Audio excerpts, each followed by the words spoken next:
오늘 사도행전 11번째 시간인데요. 오늘의 제목은 이렇게 잡아봤습니다. 3,000명을 잡아봤습니다. 우리가 예배 때마다 이렇게 막 모든 예배 때마다 예전에 지금도 마찬가지죠. 성령 충만을 굉장히 많이 외치면서 우리가 모여있는 이곳에 성령의 역사가 막 일어나기를 우리가 간절히 찬양하고 또 기도하고 있습니다. 순수하게 이곳에 성령이 임하시면요, 우리는 여기에 있는 모든 사람들이 다 변화될 것이고 또 하나님의 사람이 될 것이고 하나님을 체험할 거라고 우리는 믿었습니다. 그래서 예배가 변하지 않는 것, 예배 안에 우리가 변하지 않는 것은 우리가 아니면 이곳이 성령 충만하지 않아서라고 우리는 많이 생각합니다. 그리고 그 성령 충만하지 않는 이유는 수만 가지 이유가 있겠지만 우리가 또 기도를 충분히 하지 않아서 성령이 충만하지 않다고 우리는 또 생각을 합니다. 그래서 우리가 기도 가운데 성령 충만을 구하는 이유가 바로 그런 이유이기도 합니다. 우리 예배에 성령이 오늘 이렇게 강하게 임하고 이곳 가운데 정말 구름 같은 영광이 우리가 정말 실제적으로 체험할 정도로 이곳에 막 넘치도록 임한다고 한번 생각해 봅시다. 그러면 우리 여기 있는 모든 사람들이 다 구원의 그 은혜, 구원의 기쁨, 오늘 찬양했던 처럼 그 기쁨과 감격을 다 회복할까라는 거예요. 다 회복할 수 있을까라는 거예요. 여기 얼마 모이지 않는 우리도 성령이 여기 가득하다면, 만약에 성령이 충만하다면 다 하나님을 만나고 다 하나님의 감격과 은혜 안에 들어갈 수 있을까라는 거예요. 오늘 성경은요, 그렇게 은혜 받은 사람, 그렇게 구원받은 사람, 그 감격에 사로잡힌 사람이 3,000명이 됐다는 거예요. 분명히 굉장히 많은 숫자입니다. 그렇죠? 남성만 계수했을 테니까 그 아내들과 자녀들, 여자들과 자녀들을 다 포함하면 좋게 한 10,000명에서 한 15,000명은 될 거예요. 그 정도의 인원이 하나님을 체험했다는 거예요. 그 은혜를 경험하고 그리스도께 돌아왔다 얘기합니다. 2000년 전에 예루살렘의 한 인구를 성서 고고학자들이 이야기하기로는 한 8만 명 정도 된다고 봐요. 8만에서 한 10,000명이면 사실 많은 숫자는 맞아요. 근데 이때가 유월절 절기를 지킬 때입니다. 출애굽기 23장 17절에 이스라엘의 모든 남자들은 반드시 1년에 3번 성전을 찾을 것을 하나님께서 명령을 하셨어요. 그게 바로 유월절, 오순절, 장막절이에요. 그러니까 역사가 요세푸스는 이때 예루살렘에 모이는 사람의 숫자가 한 200만 명쯤 되었을 것이다 라고 추측하고 있어요. 굉장히 많은 사람들이 그 예루살렘의 도시를 방문합니다. 그리고 그곳에서 한 10,000명에서 15,000명이 회심을 했다는 거예요. 많은 숫자이지만 중요한 거는 다 구원받지 못했다는 거예요. 실제적으로 그 인원들 중에 최소한의 작은 인원만 구원을 받았다고 얘기하고 있습니다. 그럼 이렇게 얘기해야 돼요. 누군가는 은혜를 받고 구원을 받고 누군가는 그 성령의 역사가 충만하게 폭발적으로 임해도 누군가는 그렇게 하나님으로 돌아오는 사람들이 없었다라는 거예요. 아니, 없는 사람이 거의 대부분 많았다고 얘기하는 거예요. 그렇죠? 우리 그런 얘기 좀 많이 합니다. 강권하시는 하나님의 은혜를 얘기합니다. 그러니까 닫혀있는 우리의 마음을 강제로라도 막 열어 제치는 하나님의 은혜를 얘기할 때가 있어요. 그렇죠? 그렇게라도 하는 게, 그렇게라도 하시는 게 성령이 충만한 역사가 아닌가라고 우리가 생각됩니다. 그렇죠? 그래서 성령이 강권적으로 충만하게 임했을 때도 불구하고 모든 사람이 다 은혜 받고 구원받지 못했다. 이것 때문에요, 예정론을 주장하는 사람들이 있어요. 하나님의 택함 받은 사람, 구원받은 사람은 어쩌면 이미 정해져 있지 않을까라는 거예요. 아무리 성령이 있어도, 아무리 성령이 충만해도 구원을 받지 못할 사람은 못 받는 게 아닐까라고 그렇게 사람들이 이야기하기도 해요. 여러분 좀 어떻게 생각하시는지 모르겠어요. 그렇죠? 여러분 정말 구원이 정해져 있을까라는 거예요. 사람들은 구원이 정해져 있다, 정해지지 않다 여러 가지 얘기하지만요, 우리는 사실은 잘 알 수는 없습니다. 그러나 눈에 보이는 것으로도 분명 성령이 충만하게 역사하시는 곳도 구원받는 사람들이 있는 반면에 구원받지 못한 사람도 있었다라고 오늘 성경이 얘기하는 거예요.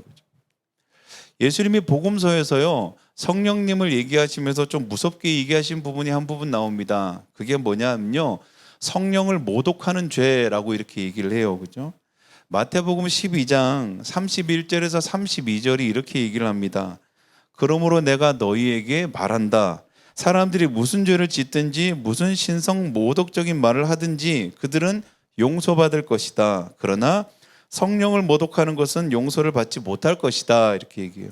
또 누구든지 인자를 거슬러 말하는 사람은 용서를 받겠으나 성령을 거슬러 말하는 사람은 이 세상에서도 오는 세상에서도 용서를 받지 못할 것이다. 이렇게 얘기해요. 좀 더 구체적으로 마가복음 3장 29절은요, 더 정확하게 이렇게 말합니다. 그러나 성령을 모독하는 사람은 용서를 받지 못하고 영원한 죄에 매인다. 이렇게 얘기해요. 지옥 간다는 얘기예요. 그죠? 예수님을 부인하고 모독하고 욕해도 용서는 받는데 성령님을 거역하면 영원한 형벌을 받는다고 얘기하는 거예요. 그래서 사람들이 얘기합니다. 어떤 죄를 다 짓더라도 성령을 모독하는 죄를 지으면 영원히 버림받는다고 사람들이 이 구절 때문에 그렇게 생각할 때가 있어요. 근데 이 구절이 왜 시작됐는지를 마태복음 12장 22절을 보면 이렇게 나와 있어요. 12장 22절 이렇게 말합니다. 그때 사람들이 귀신이 들려서 눈이 멀고 말을 못하는 사람 하나를 예수께 데리고 왔다. 예수께서는 그를 고쳐주시니 그가 말을 하고 보게 되었다. 이렇게 얘기해요. 어떤 사건이 일어났느냐? 귀신이 들려서 눈이 멀고 말을 못하는 사람을 고쳐주고 난 다음에 일어난 사건이라는 거예요. 근데 이거는 단순한 사건이 아니죠. 성경이 분명히 기록해요. 영적인 것이라고 얘기하는 거예요. 귀신이 들렸다라는 것은요, 영적인 문제가 있다라는 거예요. 그러니까 실제적 눈에 보이는 귀신 들림 현상을 얘기하는 것도 맞는데요. 성경이 귀신이 들렸다는 표현은요, 그 사람에게는 영적인 문제가 생겼다라는 표현으로 우리는 해석하기도 해요. 이 사람이 영적인 문제가 심각하게 들렸어요. 그러니까 몸에 장애가 일어나기 시작하는 거예요. 우리의 영적인 문제나 마음의 문제는요, 종종 우리의 몸의 문제로 일어나기도 시작해요. 그래서 마음이 약해지면 몸도 약해진다 그래요. 영적인 문제가 생겨서 몸이 약해진 거예요. 눈이 멀어버리고 말을 못하게 되는 사건이 일어나는 거예요. 이거는 마음의 문제예요. 영적인 문제라는 거예요. 악한 영이 그 마음을 흔들었다고 오늘 성경이 얘기해요. 그래서 눈이 보이고 말을 하는 것은 단순히 몸을 고쳤다는 사건이 아니고요, 영적인 것을 풀어주셨다라는 걸 오늘 주님 말씀하고 있는 거예요. 성경이 말하고 있는 거예요. 그 사람을 풀어주셨다는 거예요. 영적으로 매인 것들을 주님께서 풀어주신 사건이 일어나는 거예요. 근데 그때가 언제 일어났느냐? 마태복음 12장 9절을 보면요, 이 일이 안식일에 일어난 거예요. 안식일 날 병자를 고치셨다 이렇게 얘기해요. 안식일의 주인은 그때 다 알고 있었습니다. 안식일은 하나님을 섬기는 날이라고 알고 있었어요. 그래서 안식일의 주인은 하나님이었어요. 그분이 일하셨다는 거예요. 사람이 일한 것이 아니라 안식일의 주인인 그분이 일하셨다. 그럼 예수님은 누구라는 거예요? 예수님은 메시아, 하나님이라고 증거되는 사건이 일어나기 시작한 거예요. 성경을 알고 율법을 알고 메시아를 기다리는 사람이라면 이 사건이 무엇인지를 금방 알 수 있는 일이에요. 아, 이분이 어떤 분인가? 그래서요, 마태복음 12장 23절에 첫 번째 무리들의 반응이 나타납니다. 이들이 이렇게 얘기해요. 그래서 무리가 모두 놀라서 말하였다.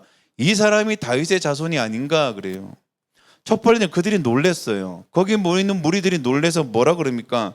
다윗의 자손이 아닐까 물어봐요. 그렇게 고민하기 시작해요. 진짜 하나님의 아들이 아닐까? 우리가 기다렸던 진짜 메시아가 이분이 아닐까? 그들이 반응하기 시작해요. 정상적인 반응이라는 거예요. 왜냐하면 예언이 성취되었고 영적인 문제가 풀어지는 것을 그들 눈으로 봤기 때문이에요. 그런데 두 번째 반응이 나옵니다. 바리새인들의 반응이에요. 마태복음 12장 24절이 이렇게 얘기해요. 그러나 바리새파 사람들은 이 말을 듣고 말하였다. 그래요. 이 사람이 귀신의 두목 바알세불의 힘을 빌지 않고서는 귀신을 쫓아내지 못할 것이다. 이렇게 얘기해요. 귀신의 두목 바알세불의 힘을 빌리지 않고서는 쫓아내지 못한다. 이게 무슨 말입니까? 귀신 역사라는 거예요. 그 사람은 하나님이 아니고 그냥 귀신 장난이라고 딱 얘기를 해버리는 거예요. 바알세불이라고 얘기합니다. 유대인 사이에서는요, 이 사탄을 굉장히 낮춰서 부르는 경멸적인 단어예요. 바알세불은요, 우리가 잘 아는 대로요, 그 분뇨라 그래요. 더러운 오물의 신이라 그래요. 그래서 다른 말로는요, 파리대왕이라고 불려요. 그러니까 우리가 말하는 더러운 귀신 할 때 이 더러운 귀신이 바로 바알세불이에요. 바알세불의 힘을 빌려서 이 사람이 이런 요술을 행했다는 거예요. 그럼 예수님이 어떤 사람이라는 거예요? 더러운 귀신의 종이라고 이야기하는 거예요. 성령을 모독하는 죄라는 그렇게 불리는 그 죄가 이 상황에서 바리새인들의 반응에서 나오는 것이라는 거예요. 똑같은 성령의 역사를 임하는데 어떤 사람은 성령의 역사를 보고 그가 하나님의 아들이 아닐까라고 인정하는 건 아니에요. 그러다 한 번쯤 고민하는 사람들이 있다는 거예요. 복음을 듣고 진짜 하나님이 살아계시지 않을까? 진짜 예수님이 날 위해 죽지 않았을까라고 반응하는 사람이 있는 반면에 죽어도 그런 일은 없다고 그걸 경멸하고 돌아서는 사람도 있다는 거예요. 오순절의 사건이 일어났을 때 모든 사람들이 오늘 베드로의 설교 이후에 마음이 찔려서 주님 앞에 베드로 앞에 나오는 사람도 있는 반면에 어떤 사람들은 여전히 조롱하는 거예요. 저들이 술에 취했구나. 저들이 지금 정상이 아니구나 라고 얘기하는 거예요. 그때가 언제냐? 성령이 임했을 때가요, 아침 9시경에 임한 거예요. 그때는 술을 마실 때가 아니에요. 그때임에도 불구하고 성령의 역사가 일어났을 때 혹 다른 사람들은 그들을 보고 이렇게 하는 거예요. 저 사람들이 술에 취했구나. 그리고 돌아서는 사람들도 있다라는 거예요. 그렇죠? 무조건 영적인 사건이 해결되고 또 무조건 몸에 병이 낫는다고 그것이 다 성령의 역사는 아닐 겁니다. 무조건 또 성령의 역사라고 믿을 수만은 없습니다. 그런데 오늘 얘기하죠. 영적인 사건이 분명하고 말씀이 성취되었다면 적어도 한 번쯤은 내가 반대했던 이 사람이 메시아는 아닐까라고 한 번쯤은 고민해보고 한 번쯤은 생각해 볼 수 있을 것만 바리새인들은 절대 그런 고민을 하지 않았다는 거예요. 그렇죠? 그래서요, 마태복음 12장 33절에서 35절 이렇게 얘기해요. 나무가 좋으면 그 열매도 좋고 나무가 나쁘면 그 열매도 나쁘다. 이렇게. 열매로 그 나무를 안다. 이렇게 얘기하고요. 이 독사의 자식들아, 너희가 악한데 어떻게 선한 것을 말할 수 있겠느냐? 마음에 가득 찬 것이 입으로 말하는 법이다. 선한 사람은 선한 것을 쌓아두었다가 선한 것을 내고 악한 사람은 악한 것을 쌓아두었다가 악한 것을 낸다. 이렇게 얘기하는 거예요. 왜 성령을 모독하느냐? 성령의 역사를 거스르느냐? 성령님이 오시면 오순절에 성령이 강하게 역사하시면 어떤 일이 일어나느냐? 우리 속에 있는 것이 드러난다고 얘기하는 거예요. 성령의 역사 안에서 성령에 속한 사람들은 선한 것을 낸다는 거예요. 그런데 성령에 속하지 않은 사람들은 그 안에 있는 악한 것을 낸다고 오늘 성경이 얘기하는 거예요. 그래서 오순절 성령의 역사가요, 모든 사람이 다 회개하고 모든 사람이 다 구원받은 것이 아니라고 오늘 얘기하는 거예요. 성령의 은혜를 받은 자는 구원을 받고 성령의 반대편에 서 있는 사람은 그때부터 하나님의 심판 앞에 선다고 오늘 성경이 말하고 있는 거예요. 그리고 성령의 은혜가요, 동시에 심판이라는 뜻도 같이 가지고 있다고 오늘 얘기하고 있습니다. 요한복음에 분명히 말씀해요. 성령이 오시면 그분이 우리 가운데 죄가 무엇인지, 하나님의 뜻이 무엇인지, 그리고 이 땅의 마지막 심판이 무엇인지를 정확하게 말씀해 주신다고 성령을 증거하고 있어요. 그래서 성령께서 오시면 은혜의 자리 앞에 서면 은혜를 받는 사람들은 그 안에 있는 것들이 드러나 그 안에 있는 것들을 고백할 수밖에 없다라고 성경이 얘기하는 거예요. 바리새인들이 성령의 역사 앞에서 어떻게 했습니까? 예수님을 사탄의 종이라고 돌아서 버렸다라고 얘기하는 거예요. 그들이 겉으로는 그럴싸하게 감춰왔던 그 외식 뒷면에 그 안에 있는 것들이 잘 감추어 왔는데 성령이 오시니 그것이 곧바로 드러나 버렸다고 오늘 얘기하고 있는 거예요. 우리 구약의 요나 선지자를 잘 알고 있을 겁니다. 요나 선지자가 니느웨에 가서 말씀을 전했을 때에 그때 어떤 일이 일어났습니까? 왕으로부터 신분이 가장 낮은 사람까지 모든 사람이 다 회개했다 그래요. 하나님의 영이 강하게 역사하신 거죠. 요나서 3장 1절에서 3절이 이렇게 얘기합니다. 요나는 주님께서 말씀하신 대로 곧 길을 떠나 니느웨로 갔다. 이렇게. 니느웨에서 둘러보는 데만 사흘길이나 되는 아주 큰 성읍이다. 이렇게. 그런데 요나는 그 성읍으로 가서 하룻길을 걸으며 큰 소리로 외쳤다. 40일만 지나면 니느웨가 무너진다. 딱 이 말만 전했어요. 그러자 니느웨 백성들은 하나님의 말씀을 믿고 금식을 선포하고 그들 가운데 가장 높은 사람으로부터 가장 낮은 사람에 이르기까지 모두 굵은 베옷을 입었다. 어떠한 설명도 없었습니다. 그저 요나는 딱 한마디 했어요. 니느웨가 40일 후에 무너진다. 그 얘기만 한 거예요. 왜 무너지는지 무엇 때문인지 아무 얘기하지 않았습니다. 그저 단 한마디만 얘기했는데 놀랍게 그 성읍에 있는 모든 사람들이 모두 다 회개하기 시작하는 거예요. 이 정도 되면 요나도 알아야 되잖아요. 아, 정말 성령께서 하나님이 기뻐하시는 일이구나. 하나님이 직접 이 일을 행하시는구나 알아야 되는데 모든 사람이 다 은혜 받는데 딱 한 명만 은혜 못 받았어요. 그게 누굽니까? 요나예요. 그렇죠? 도리어 주님 앞에 화를 내기 시작해요. 하나님의 역사 앞에, 하나님의 일하심 앞에, 주님 앞에 주님을 찬양하고 경배하는 것이 아니고요. 주께서 행했던 그 선한 일들을 높이는 게 아니라 그냥 하나님 앞에 대적하기 시작하는 거예요. 그 요나서 4장에 그 얘기가 나옵니다. 박농쿨 사건이요. 그 완악함의 절정을 보여주는 거예요. 요나가 그렇게 말을 전하고 이 성읍 동쪽에 초막을 지었다 그래요. 그리고 하나님 말씀하신 대로 진짜 일어나는지 보려고 그곳에 있는데 하나님께서 요나를 위해서 박농쿨을 이렇게 만들어 주셨어요. 근데 그 다음날 벌레가 나타나서 박농쿨을 다 먹었다는 거예요. 그 시들어 죽어버렸어요.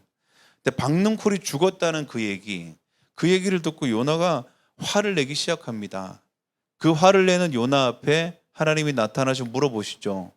박농쿨이 죽었는데 이렇게 화를 내고 이렇게 분해하고 원통해하는 게 옳으냐라고 물어봐요. 근데 요나가 이런 얘기를 해요. 죽기까지 옳습니다. 그래요. 그냥 이 옳은 게 얼마나 정당했다면 목숨까지 건다는 거예요. 그래서 주님이 말하죠. 네가 이것 때문에 이렇게 원통해 한다면 이 성읍에 있는 모든 사람들, 내가 창조한 사람들과 가축과 모든 이 생명이 죽는 거에 내가 마음 아파하는 것이 옳은 것은 아니냐 물어봐요. 근데 요나는 아니라는 거예요. 이게 무슨 말입니까? 니느웨 사람이랑 박농쿨이랑 너는 단 하나를 살릴 수 있는데 누구를 살릴 거냐 물어봐요. 요나가 이렇게 말합니다. 박농쿨을 살릴래요? 얘기하는 거예요. 저 사람들은 다 죽어도 되고 박농쿨 하나는 죽으면 안 돼요 라고 얘기하는 거예요. 하나님의 뜻에 철저하게 반대하는 모습을 보여줍니다.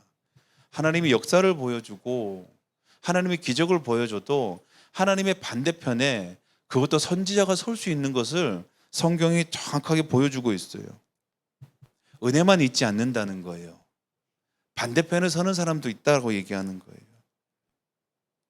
우리가 진짜 기도할 게 뭔지 극명하게 우리가 알 수 있습니다. 우리가 무엇을 기도해야 되냐는 거예요.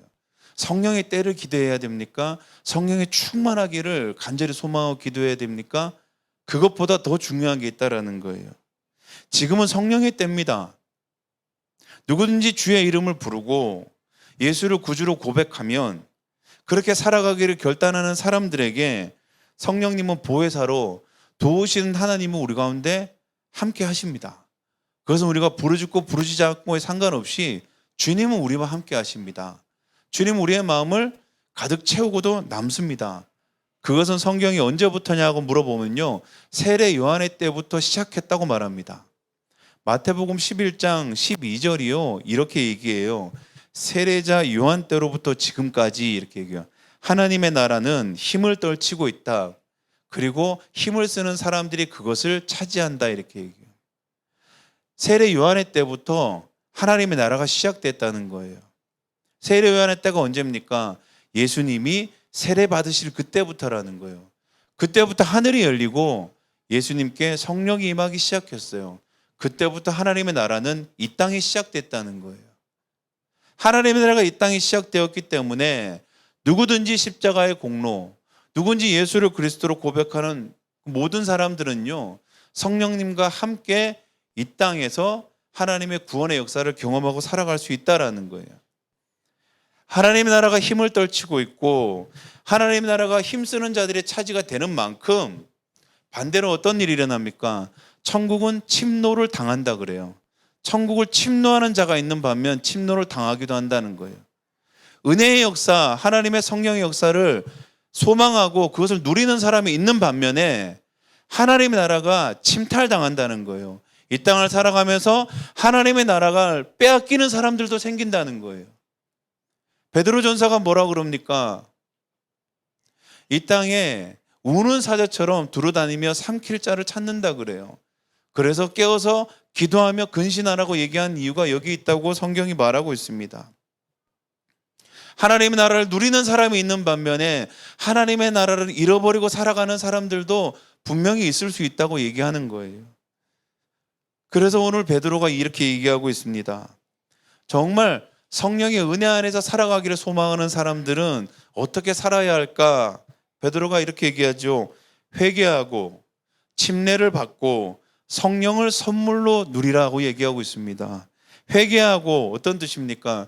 지금까지 가던 길, 그 길이 바르지 않다면 돌아서서라고 얘기합니다. 지금까지 걸어왔던 길이 너희가 보기에 옳지 않거든 돌아서라라는 거예요. 그것을 그냥 마음 가운데서 그냥 세상이 이러니까 저러니까라고 머뭇거리고 주저하지 않고 너희가 생각했을 때 이것이 옳지 않다면 과감하게 돌아서라고 얘기하고 있는 거예요. 두 번째 뭐라 그럽니까? 침례를 받고 이렇게 얘기해요. 외적으로 보이는 물로 받는 침례뿐만 아니라요. 이렇게 얘기합니다. 예수님하고 연합하며 예수님과 하나 되어라 이렇게 얘기합니다. 세 번째, 성령을 선물로 받아라 이렇게 얘기해요. 예수님의 사랑으로, 예수님이 주시는 힘으로 매일매일 살아가기를 소망하라 얘기합니다. 오늘 주님께서 성령이 강권적으로 임하실 때 일어나는 일들을 자세히 풀어서 말씀하셨습니다. 모든 사람들이 다 구원받기를 소망하셨지만 때로는 누군가는 예수님의 반대편에 서는 사람도 있다는 거예요. 때로는 누군가는 예수님을 대적하는 사람들도 있다는 거예요. 저는 확신합니다. 여기에는 그런 분들이 없다고 저는 확신합니다. 그런데요, 오늘 이 시간에 주님께서 그 성령이 임하셨을 때 성령을 풍성히 누리는 것을 베드로를 통해서 말씀하신 거예요. 그 3,000명이 누렸던 것, 회개하고 침례를 받고 성령의 은혜 안에서 성령을 선물로 받으라. 그 길에서 돌이켜서 하나님 예수님과 하나 되고 예수님 주시는 양식으로 풍성히 누리라는 것입니다. 성령께서 오늘 그 일을 행하실 줄 믿습니다. 우리가 머무르 있는 곳, 우리 안에 살아 역사하시는 분, 그분은 바로 우리의 구세주 되신 예수 그리스도이십니다. 그리고 그분은 성령으로 우리와 함께 하십니다. 우리 가운데 성령이 충만한 것은 의심할 여지가 없습니다. 이제 그것을 누리는 것. 어쩌면 여러분 걸어가고 있는 길, 살아가고 있는 길에 부정한 일은 없습니까? 부조리한 일은 없습니까? 어쩌면 우리가 부정한 일을 하고 있지는 않습니까? 우리 스스로 양심에 걸리는 일들을 하고 있지는 않습니까? 그렇다면 용기를 내어서 그 길에서 떠나오시라는 거예요. 그 길에서 마음을 돌이키시라는 거예요. 그리고 예수님이 주시는 양식으로 매일매일 그 힘으로 돌이킨 삶을 한번 살아보자는 거예요. 그렇다면 성령께서 그 마음을 풍성케 하신다고 오늘 주님 말하고 있습니다. 오늘 주님 앞에 돌이켰던 3,000명이 오늘 여기 모인 우리 모두가 되기를 간절히 소망합니다. 성령께서 역사하셨을 때 그 은혜를 누리는 하나님의 사람들이 되기를 간절히 축원합니다. 기도하겠습니다.